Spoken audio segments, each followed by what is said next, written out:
चलो share screen करेंगे।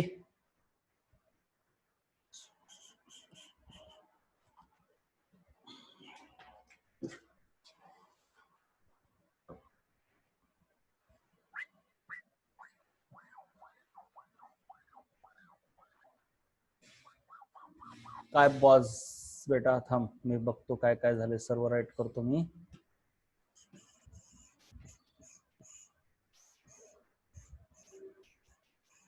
हा तर पुढचं आहे सॉलिड वेस्ट मध्ये। सॉलिड वेस्ट मध्ये काय काय इन्क्लूड केलेलं आहे ते पाहूया आपण। ठीक आहे, things included in solid waste. पहिल्यांदा वेस्ट बाय फॅक्टरीज, कारखान्यांनी बाहेर टाकलेला कचरा। त्याच्यानंतर बायोमेडिकल वेस्ट। बायोमेडिकल वेस्ट मध्ये काय येते, हॉस्पिटल डिस्पेन्सरीज ह्यांच्यामध्ये लावलेल्या सुया बाहेर फेकून दिल्या जातात, लावलेली सलाईनच्या बॉटल्स बाहेर फेकून दिल्या जातात, ह्या सर्वांना आपण सॉलिड वेस्ट म्हणतो। Solid waste. Electronic waste, computer खराब झालं दिलं फेकून। चला आता तुम्ही एखादं इलेक्ट्रॉनिक वेस्ट सांगा, मी कम्प्युटर सांगितलं, तुम्ही सांगा बरं इलेक्ट्रॉनिक वेस्ट कोणते कोणते आहेत। बढ़िया, बहुत ही बढ़िया। मोबाइल, टैबलेट, आणखीन बोला, लैपटॉप, आणखीन बोला, आणखीन बैटरी, बहुत सही, बैटरी सबसे सही। आणखीन बोला बोला बोला बोला बोला बोला बोला बोला बोला बोला, टॉर्च, आयफोन। असं का, आयफोन म्हणजे मोबाईलच असतो बेटा। Earphone good, smartphone west part, TV छान। ह्या सर्वांना इन्व्हर्टर, इन्व्हर्टर नाही इन्व्हर्टर, चार्जर गुड, हे सर्व इलेक्ट्रॉनिक वेस्ट आहेत। प्लास्टिक कचरा, जसं की फुटलेली बकेट, फुटलेला मग वगैरे वगैरे। त्याच्यानंतर आहे बायोडिग्रेडेबल वेस्ट, हे खूप महत्वाचं आहे। आपण जो कचरा रस्त्यावर टाकतो त्याच्यामध्ये दोन प्रकारचं वेस्ट असते, एक असते बायो डिग्रेडेबल आणि दुसरं असते नॉन बायोडिग्रेडेबल। तर बायोडिग्रेडेबल वेस्ट काय असतं बाळा, ज्याला जंतू नष्ट करू शकतात, जसं की केळीचं साल्ट, म्हणजे सजीव वस्तूपासून आलेले सर्व बायोडिग्रेडेबल आहे, ते बायोडिग्रेडेबल आहे। परंतु प्लास्टिकची पिशवी बायोडिग्रेडेबल नाही। So biodegradable is something which can be degraded, degrade म्हणजे खत्म करणे, नष्ट करणे, by microbes. Wet solid waste, जसं की केळीचं साल्ट, घरामध्ये खाल्लेलं अन्न, ह्यांच्यापासून बायोफ्युएल तयार करता येते। बायोडिग्रेडेबल वेस्ट पासून काय तयार करता येते, बायोफ्युएल आणि कंपोस्ट म्हणजे खत तयार करता येतं। तर नॉन बायोडिग्रेडेबल वेस्ट काय असते, ज्याला मायक्रोब्स डिग्रेड करू शकत नाहीत, उदाहरणार्थ प्लास्टिक, मेटल्स म्हणजे लोखंडाचे रॉड वगैरे टाकले आपण बाहेर, नॉन बायोडिग्रेडेबल। ड्राय गार्बेज, सुका कचरा देखील बायोडिग्रेडेबल नसतो। परंतु आता एखादा तुम्ही समजा चिपाड टाकलं आणि पाण्यामध्ये ते भिजलं, तर मग त्याला बायोडिग्रेडेबल म्हणता येते। लक्षात आलं का? ड्राय गार्बेज म्हणजे सुका कचरा। Why is it necessary to recycle non degradable waste? साधी गोष्ट आहे, मला सांगा बरं, जे नॉन डिग्रेडेबल आहे ते जर रस्त्यावर पडून राहिलं तर ते कित्येक वर्ष तसंच राहते आणि त्यानं प्रदूषण होतंय, नाल्या कोंडतात, त्याच्यामुळे पूर येतो। मुंबईमध्ये पूर एकदा आला होता असाच। म्हणून नॉन डिग्रेडेबल वस्तू ज्या आपण बाहेर फेकतो त्या उचलून इंडस्ट्रीमध्ये दिल्या पाहिजेत आणि त्या पुन्हा वापरासाठी त्यांच्यापासून नवीन वस्तू तयार केल्या पाहिजेत। कारण का, तर त्यांना कोणीही नष्ट करू शकत नाही, म्हणून त्या प्रदूषण वाढवतात। त्याच्यानंतर आहे काय,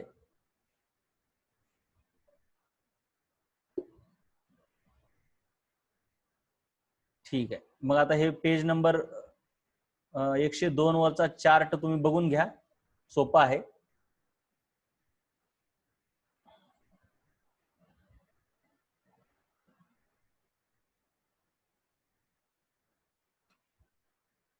त्याच्यानंतर harmful effects of solid waste. बघूया आपण सॉलिड वेस्टचे काय काय इफेक्ट आहेत.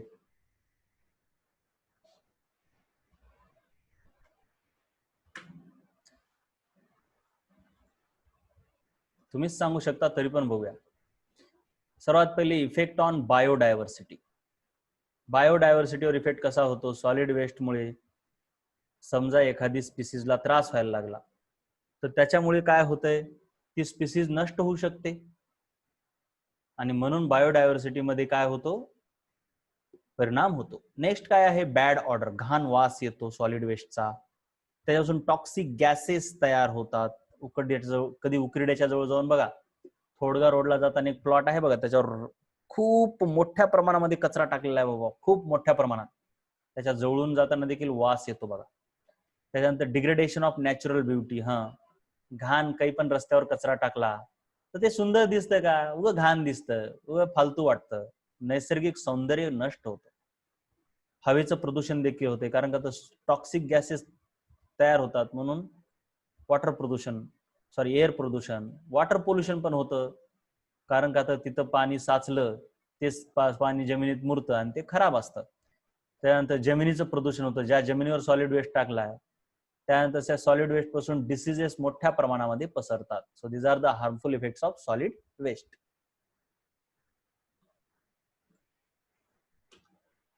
त्याच्यानंतर scientific and eco friendly waste management कसं करायचं.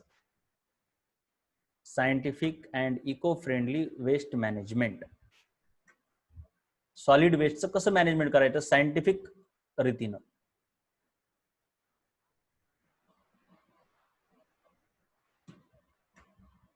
तर बघा, सर्वात पहिले काय करायचं, इथून सेपरेशन करा. आधी ओला कचरा सुका कचरा असा वेगळा करा, त्यांचं कॅटेगरायझेशन करा. त्याच्यानंतर त्यांच्यापासून कंपोस्ट म्हणजे खत तयार करा. त्यानंतर सेफ लँडफिल साइट्स तयार करा. लँडफिल साइट काय असते माहिती आहे का, अशी जमीन आहे पूर्ण कुठंतरी माळ रानावर, मग तिला कसं केलं जातं, इथं खंदून एक खड्डा तयार केला जातो असा. ठीक आहे, इथं खड्डा तयार केला, मग ह्या खड्ड्यामध्ये कचरा टाकला जातो बेटा. जो काही कचरा आहे घाणेरडा, तो कचरा इथं टाकला जातो असा. म्हणजे अगोदर इथं प्लास्टिकची पिशवी बसवतात अशी एक, आणि कचरा टाकून मग त्या कचऱ्याला काय करतात माहिती आहे का, पुन्हा झाकून घेतात, ह्या जमिनीला पक्क करून टाकतात आणि असं तयार केलं की ह्याला म्हणतात लँडफिल साईट. मग ह्या लँडफिल साईट एकदम दूर नेऊन करायच्या, पाण्याची पाईपलाईन त्याच्या जवळून गेली नाही पाहिजे, अशा सेफ लँडफिल साईट तयार करायच्या. त्यानंतर ह्यांच्यापासून वर्मी कंपोस्ट तयार करायचा. म्हणजे वर्मी कंपोस्ट म्हणजे काय, जो गांडूळ असतो, गांडूळ खत म्हणतात त्याला, तो तयार करायचा. इंडस्ट्रीयल सॉलिड वेस्ट मॅनेजमेंट करायचं खूप गरजेचं आहे, कुठे फेकून द्यायचं नाही.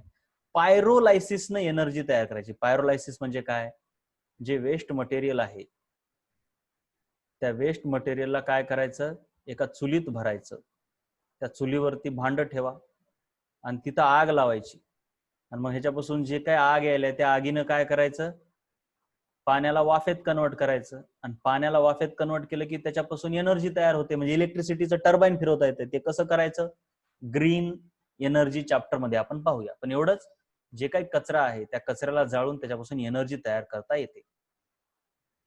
बायोमेडिकल वेस्ट मॅनेजमेंट कसं करायचं, त्याचं इन्सिनरेशन करायचं. इन्सिनरेट करणे म्हणजे काय, त्याला दूर घेऊन जायचं आणि त्याला जाळून खतम करून टाकायचं. ठीक आहे, अशा प्रकारे सायंटिफिक आणि इको फ्रेंडली वेस्ट मॅनेजमेंट करता येतं. अशा प्रकारे आपला हा चॅप्टर संपलेला आहे. तुम्ही यांचे स्क्रीनशॉट काढून घ्या. मला वाटते काल आपण हे लिहिलं होतं. चला काय म्हणताय मी एकदा पाहतो तुमच्या कॉमेंट्स. पेज नंबर चॅटिंग बंद करायला सांगा सर. हा ठीक आहे, तुम्ही लक्ष देऊ नका तिकडं. पेज नंबर काय सांगायचं रे, पेज नंबर माहिती नाही का, 192 होतं ना, मला वाटतं 192 होतं, 102 पेज नंबर.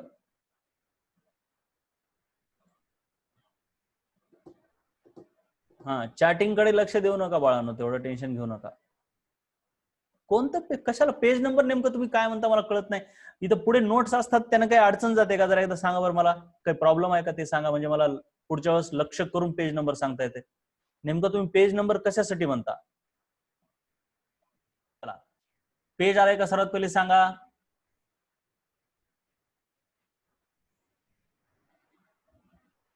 यस, चलो अब देखते हैं आगे.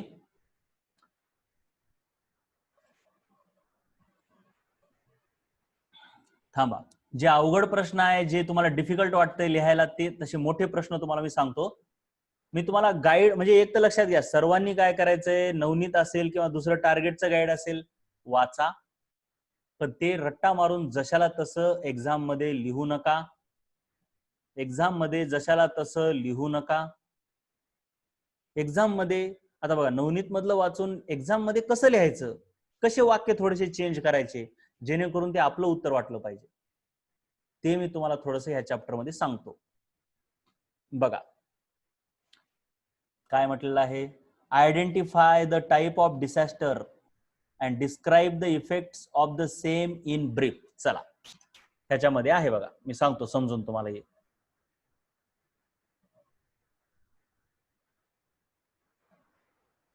हे आहे ना प्रश्न.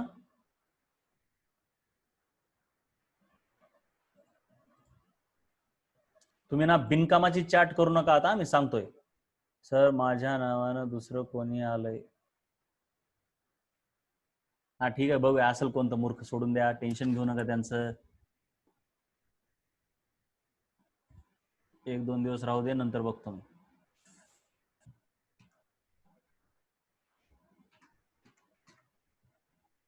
नाही, तुझ्या नावानं कोणीच नाही बेटा इथं.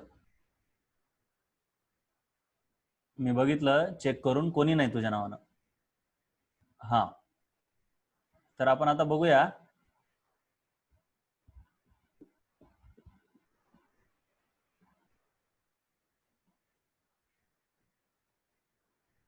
ते कसं करायचं आता बघा जरा व्यवस्थित.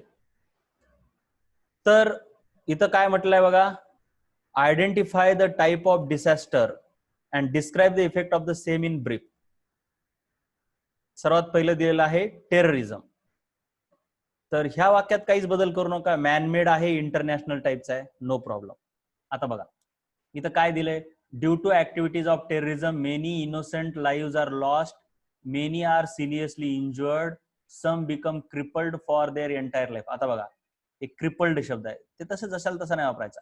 आता ह्याला कसं, due to activities of terrorism many innocent lives are lost, many are seriously injured. ह्याच्यात काय म्हटले त्यांनी, बाबा भरपूर जणांना त्रास होतो, भरपूर जणांना सिरियस इंजुरी होते, आणि भरपूर जणांचं जीवन जे क्रिपल होतंय, म्हणजे क्रिपल होणे म्हणजे कोसळणे.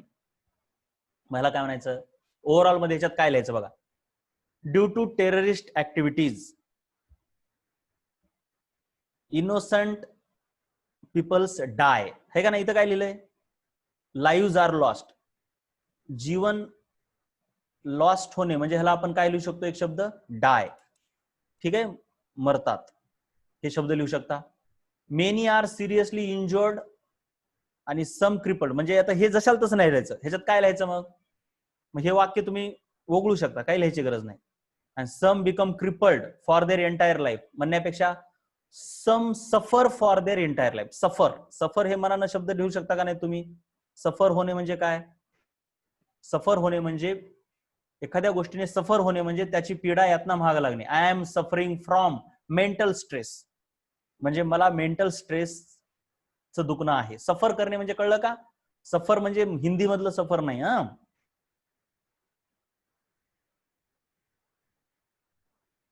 ठीक आहे, आय एम सफरिंग फ्रॉम, मग इथं काय वाक्य ना, due to terrorism many peoples die, many innocent people die, some suffer for whole life. त्यानंतर buildings, monuments, vehicles, everything completely, काय म्हटलंय पुढे, डिस्ट्रॉयड.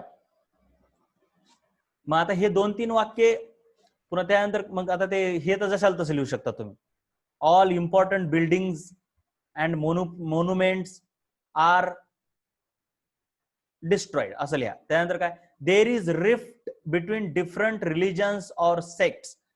मग आता ह्याच्यात काय म्हटलं, वेगवेगळ्या धर्मामध्ये दरी पडते. रिफ्ट म्हणजे काय, दरी. मग ह्या पूर्ण हे वाक्य लिहाय. आता बघा ओव्हरऑल बघा, the peaceful atmosphere is disturb, म्हणजे शांतता डिस्टर्ब होते. मग ह्याच्यात काय लिहायचं, पीस इज डिस्टर्ब. ह्याला काय लिहायचं, सरळ ह्या वाक्याला आधी लिहायचं हे, peace is disturb and many religions और पीपल क्वॅरल. क्वॅरल म्हणजे भांडणे. People quarrel on the basis of religion असं लिहायचं, म्हणजे उलट तिलट करायचं त्याला. The entire society is under the constant fear and insecurity. हे महत्वाचं आहे. एंटायर सोसायटी म्हणण्यापेक्षा पीपल फेस कंटिन्युअस फिअर. मग आता बघा ह्या पूर्ण ह्याच्यामध्ये तुम्हाला काय ह्याचा मतितार्थ काढायचा पूर्ण. चला आपल्या मनानं लिहायचं. आता हे मी वाचलं, टेररिझम विषयी मला काय काय कळलं बाबा, की ह्याच्यामुळे काय होतंय, एक तर इनोसंट पीपल मरतात. हे लक्षात ठेवायचं आपण. इनोसंट पीपल मरतात. त्याच्यानंतर काय, होल लाईफ, पूर्ण जीवनासाठी त्यांना त्रास होतो. ठीक आहे, होल लाईफ हे एक आपल्याला लक्षात ठेवायचं. त्याच्यानंतर रिलिजनच्या आधारावर अगोदर पीस लिहा, शांती जी आहे त्याच्यामध्ये म्हणजे शांती खराब होते. त्यानंतर रिलिजनच्या आधारावरती फूट पडते. झालं, हे सांगायचं आपल्याला. मग आपण याच्यात काय काय सांगणार, पॉईंट कसं सांगणार बघा. सर्वात पहिले काय लिहिणार, due to terrorism innocent peoples are affected, they lose their life किंवा they die. Many people suffer for whole life. Peace in the society is compromised. Peace in the society is compromised. किंवा असल्याचं हे शब्द असा नवीन काहीतरी काढायचा. त्याच्यानंतर people quarrel on the basis of religion, भांडणं करतात धर्माच्या आधारावर. आणि शेवटी काय, fear and society becomes fearful. Society becomes fearful. मनाने एखादं वाक्य टाकायचं. मनाने टाकू शकत नाही का, सांगतो मी बघा. मनानं काय टाकू शकता,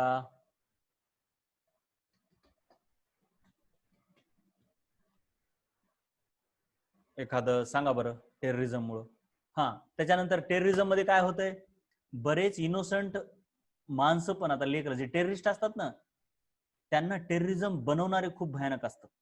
म्हणजे यंग पीपलला मिसगाईड करून त्यांना टेररिस्ट बनवलं जातं, मग त्यांची लाईफ जाते.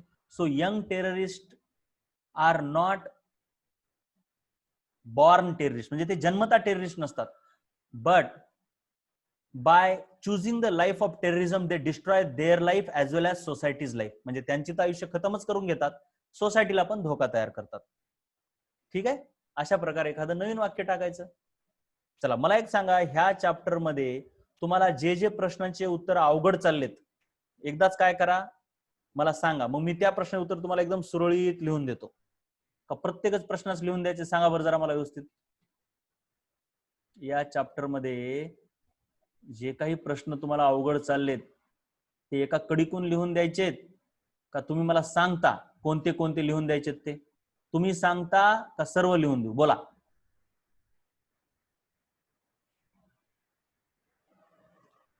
चला ठीक आहे, ऑल म्हणजे आपण काय करूया मग, हा मला वाटायलंय की बाबा तुम्ही सांगायला पाहिजे रे, असं नसतं की ऑलच म्हणजे कसं आहे ते. आता बघा ह्याच्यामध्ये कंप्लीट द टेबल आहे, हे तर सोपं आहे, हे तुम्ही करू शकता. राईट नोट्स, हा ठीक आहे, हे राईट नोट्स हे पण कसं आहे जशाला तसं आहे पुस्तकात, ते काय अवघड सोपं काहीच नाही, सोपं आहे. आन्सर द फॉलोइंग क्वेश्चन हे मी सर्व देणार लिहून, ठीक आहे, हे सर्व व्यवस्थित लिहून देतो. क्वेश्चन नंबर 3,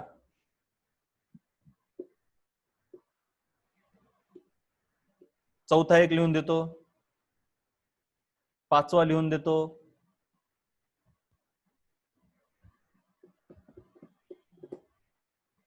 6वा एक लिहून देतो, 7वा पण लिहून देतो, हे पण कामास दिसतंय. चलो ठीक आहे, ओके. चला एक एक एक एक क्वेश्चन मी तुम्हाला इथं सांगतो, आता ते तुम्ही लिहून घ्यायचं आहे. चला पहिल्यांदा लिहा क्वेश्चन नंबर, आता इथं नवनीत मध्ये ज्या सुरांना आहेत त्या सुरान लिहून देतो तुम्हाला मी, ठीक आहे, तिथं शोधत बस नाही. लिहा क्वेश्चन नंबर 7. चला सर्वांनी लिहा क्वेश्चन नंबर 7 लिहा बरं सर्वांनी. वही पेन काढली ना? नोट्स मध्येच ऍड करायचं म्हणताय का? हा नोट्स मध्ये मग ऑलरेडी असतील रे हे डिझास्टर मॅनेजमेंटच्या नोट्स. मी तुम्हाला नाहीत म्हटलं वाटतं, आहेत का बघू द्या एकदा मला ते पण. लिहा पहिल्यांदा identify the type of disaster. फक्त आयडेंटिफाय करायचंय रे. याच्यामध्ये ते नवनीत मध्ये जरा एक्स्ट्रा दिले, सोडून द्या, हे काय नाही. क्वेश्चन नंबर 7 लिहून द्यायची गरज नाही, हे काय फक्त आयडेंटिफाय करायचंय. So there is no need. चलो नवनीत मध्ये जरासं पुढचं दिलंय, काही कामाचं नाहीये. Next theft accident in Chernobyl. Star केलेलेच फक्त असतात. हा explain that why is it said like that. Mock drill is useful. चला हे क्वेश्चन लिहा, हा कामाचा क्वेश्चन आहे. कुठं आहे ते एक्सप्लेन वाला? हा क्वेश्चन नंबर 9 त्यातलं ये लिहा. चला चला चला चला क्वेश्चन नंबर 9 त्यातलं ये लिहा. बघा आता मी कसं सांगतो ते, नंतर बघा इंग्लिश कसं ट्रान्सफॉर्म करतोय मी.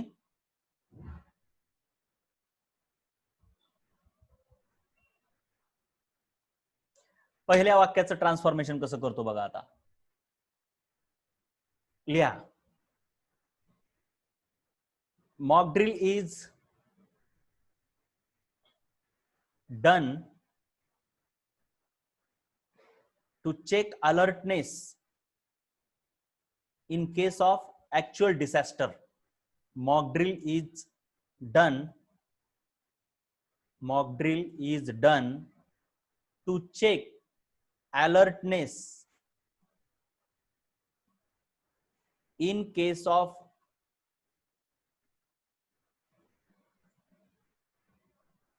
actual disaster.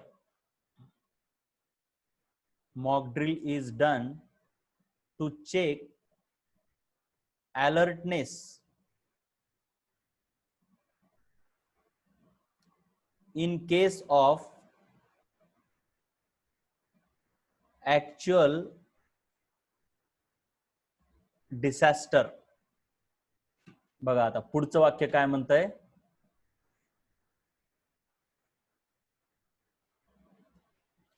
फॉर, थांबा लिहू नका. फॉर दिस पर्पज व्हर्च्युअल और अपॅरंट सिच्युएशन्स दॅट सायमुलेट, हे शब्द महत्वाचे आहे, simulate the disaster are created. The reaction time for any type of disaster is checked by such activity in the presence of trained personnel. हा आता बघा इन मॉक ड्रिल लिहा. In mock drill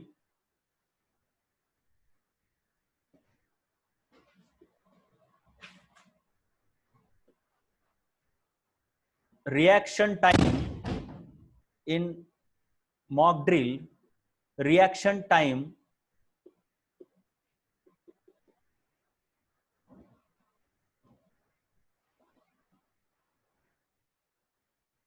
is checked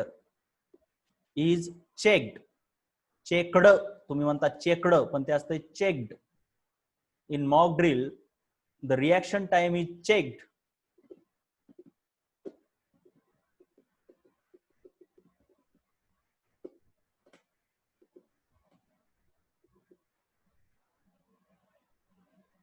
by trained person.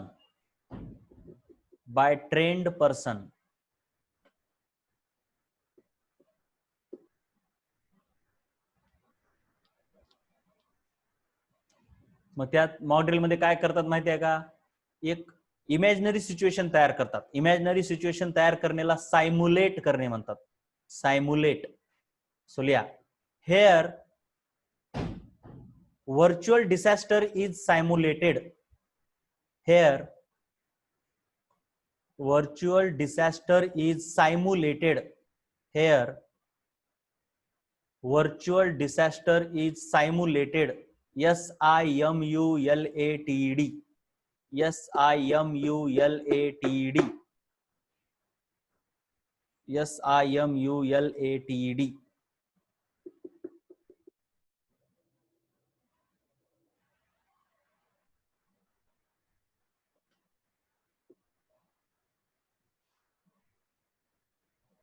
People's understand their responsibilities. खालच्या वाक्यातल्या people understand their responsibility. People understand their responsibility.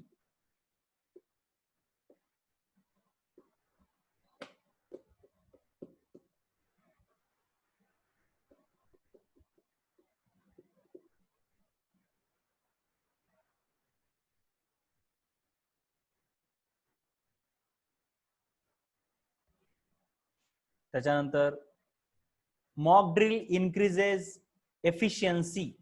इथे efficacy दिले तर मी एफिशियन्सी लिहितो. Mock drill increases efficiency.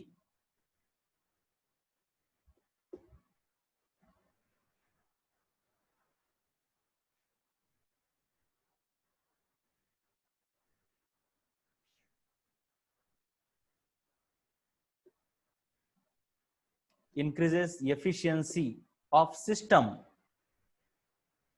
Mock drill increases efficiency of system.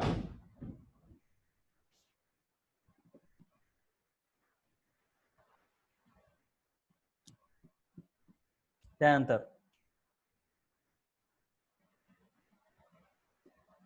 efficiency is checked.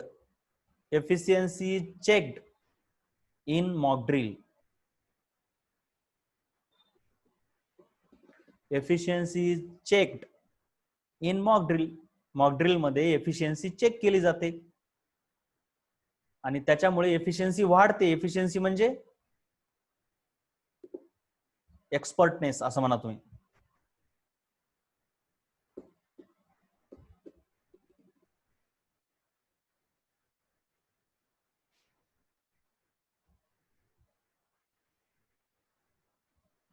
In case of actual disaster, in case of actual disaster,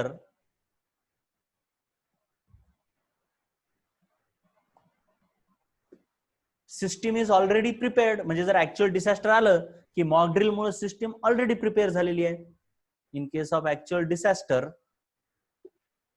कॅलॅमिटीच्या ऐवजी disaster लिहिलं मी. System is already prepared. System is already prepared for response. System is already prepared for response.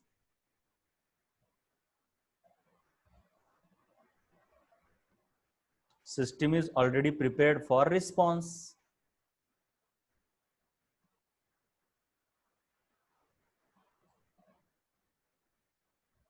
कार्यक्षमता, efficiency म्हणजे कार्यक्षमता. Theft म्हणजे चोरी. Theft म्हणजे चोरी. एफिशियन्सी म्हणजे कार्यक्षमता. अतिशय सुंदर शब्द.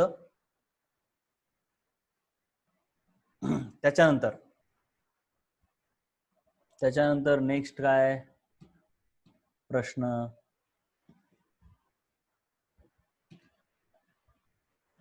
Effective disaster management makes us well prepared for future. चला हे पण लिहून घेऊया आपण.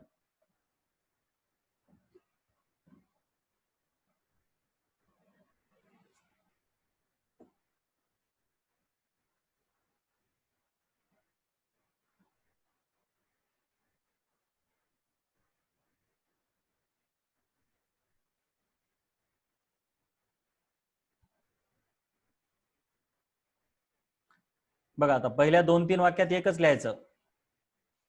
Disaster is very sudden and impact is very big. लिहा. फर्स्ट ऑफ ऑल पहिलं वाक्य लिहा. Disaster is very sudden and it's impact is very big. इथं ह्यूज शब्द वापरलाय त्याच्याऐवजी मी बिग लिहिलं. Disaster is very sudden and its impact is very big.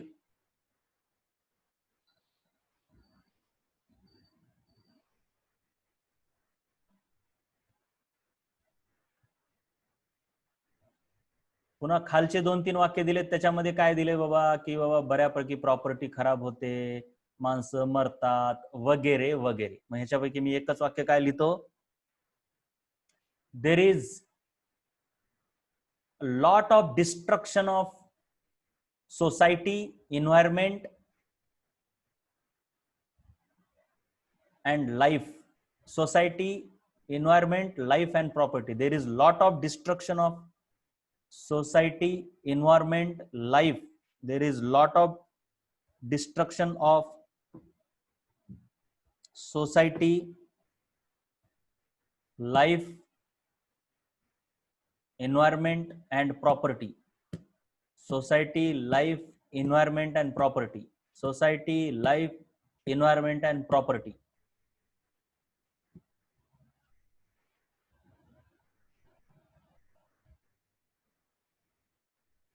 Therefore, we must be already prepared. Therefore, we must be already prepared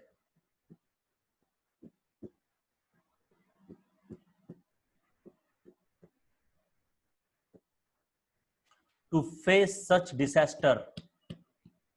Therefore, we must be already prepared.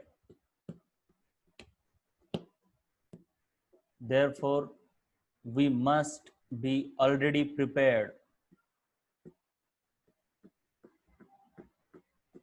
to face,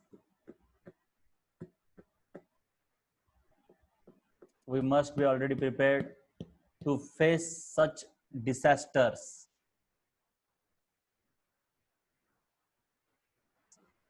We must already prepared to face such disasters. तुम्ही युट्यूबवर जाऊन पण पुन्हा एकदा लिहू शकता, काळजी करू नका. तर तुम्ही जरा फास्ट लिहा. मी डबल डबल 3-3 वेळेस सांगत आहे की रे.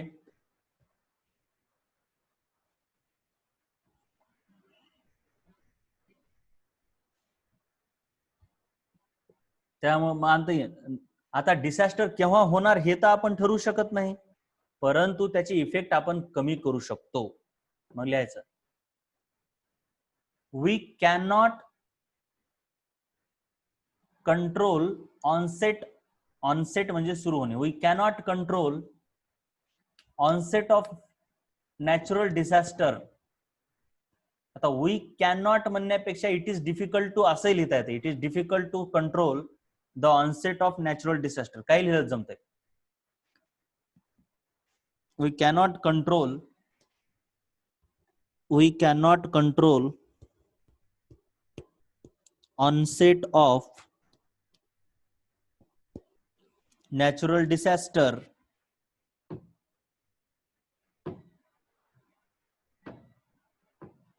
but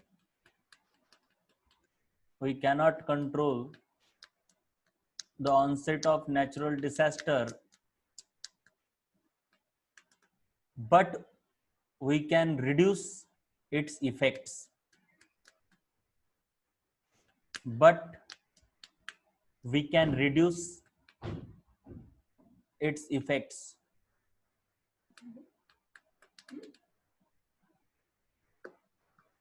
by disaster management plan. By disaster management plan. By disaster management plan. By disaster management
okay आहे.